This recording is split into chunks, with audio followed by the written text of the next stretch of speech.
What is going on, YouTube Nation? This is Dark Dividend. If you guys are new to my YouTube channel, make sure you subscribe and hit the notification bell so you don't miss future videos. One of my high yield dividend stocks, I saw the news. Actually, people gave me tip-offs and tweets and text messages. This dividend stock cut its dividend by 7% that I own, but I'm buying more. And I'm going to explain to you why I'm buying more and some of my strategies with this dividend stock, and it's cheap. If you're new to this YouTube channel, make sure you subscribe and hit the notification bell so you don't miss future videos. Smash that like button. Let's check this cheap dividend stock out right now. So first I want to make the announcement with Sachem Capital Corp. They announced a dividend of 0.13 cents or 13 cents per share. So previously it was 14 cents and they dropped it down to 13 cents. And that was a 7% dividend cut. So we're going to go over these guys real quick, and I've posted numerous videos on these guys. I'm going to stand by buying these guys. These are a mortgage-backed real estate investment trust. So let's check these guys out. And Sachem Capital Corp is sitting at 361 right now. In the past 5 years, it actually did somewhat decent against the S&P before the pandemic hit. It has a dividend yield of 14.40%, PE ratio of 8.32. Whoa, remember FFO. And we're looking at that dividend yield. Average volume 308.60K. Market cap 147.27 million US dollars. Year range is 323 to 655. Stay range is 350 to 363, and its previous close is 352. So despite the dividend cut, why do I keep on buying these guys, and why do I still like them? Let's check that out. So right here, this is what I like about their business strategy. They're providing attractive risk-adjusted returns. So I like high-yield, high-income dividend stocks as well as dividend growth stocks. So I have a combination of that. Their business objective is to protect and preserve invested capital in a manner that provides for attractive risk-adjusted returns to shareholders over the long term, principally through dividends. We intend to achieve this objective by continuing to focus exclusively on selectively originating, servicing, and managing a portfolio of short-term, as they put in parentheses, 1 to 3 years, real estate loans secured by first mortgages on real estate located primarily in Connecticut as well as Florida, Massachusetts, and New York. Our portfolio is designed to generate attractive risk-adjusted returns across a wide variety of market conditions and economic cycles. So we're going to look at a few other things. So their lending activities, their real estate lending activities involve originating, funding, servicing, and managing short-term loans. They say 12 to 36 months, secured by first mortgage liens and on real estate property held for investment purposes located primarily in the U.S. Eastern Seaboard, while including Texas and Ohio, but will lend nationwide. So lending nationwide is huge. The loans generating for acquiring or renovating existing residential real estate properties, acquire a vacant real estate and construct residential retail properties, purchase and hold income producing properties, new construction on residential and commercial real estate properties, and purchase of residential and commercial real estate properties. So all of their loans are secured by properties located in the U.S. Eastern Seaboard, while including Texas and Ohio. I know they said that already, but that's what I like about that. Now, let's check out their revenue and their dividend history.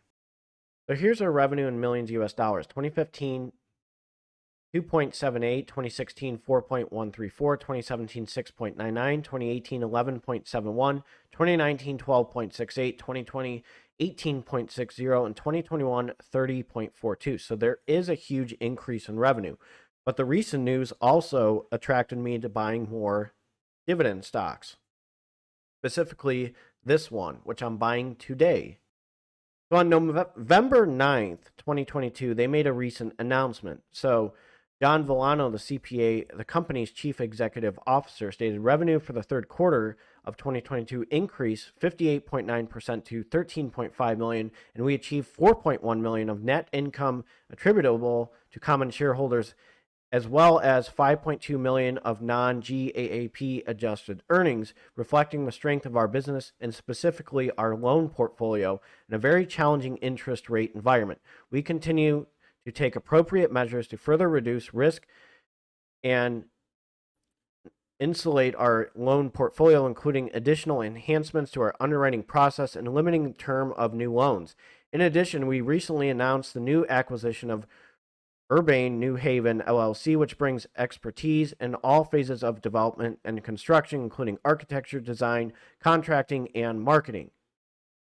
This acquisition provides us ability to reduce risks associated with distressed properties, as well as provide us with new income streams to help ensure the highest level of oversight and planning diligence in all construction projects. In turn, we believe this acquisition should enable us to take longer and more profitable construction loans, as well as further vertically integrate our lending platform. Importantly, we contribute to witness strong demand for our loan products as developers prefer to borrow from us because of the flexibility we provide in structuring loans to suit their needs, as well as our ability to close quickly. Overall, our business model has proven to be highly scalable and resilient, as evidenced by our continued strong performance during the quarter. So now we're going to go over the dividend history. That recent news did attract me still to buying the stock, despite the 1 cent drop. Now, I'm going to jump to the dividend history. Looking at these guys being a high income dividend stock and a cheap dividend stock, don't expect to throw all your eggs in one basket and just go big on these guys. This is a big risk. So I'm going to go over the dividend trends, and these guys are cheap, and this is a really good income stock because eventually I can use that passive income from these guys to buy other dividend stocks. So this is why I'm investing in these guys. If there's no dividend growth, there's slow dividend growth, big deal. It's better than putting money in the bank. So 2017, 5 cents to 11 cents. And then 2018, 11 cents, 2018 to 12 cents. You got that dividend at 17 cents, so it's still at 12 cents. Then 7/28, 2022, you jump to 14 cents, and then they drop to 13 cents. But at the same time, if you look at this dividend trend, you're seeing an increase in dividends over time. So there's a decent dividend growth for a cheap dividend stock, a high yield dividend stock. Now, you see this payout ratio is high. Makes sense why they cut it by 1%. So this is where I put my play money in, okay?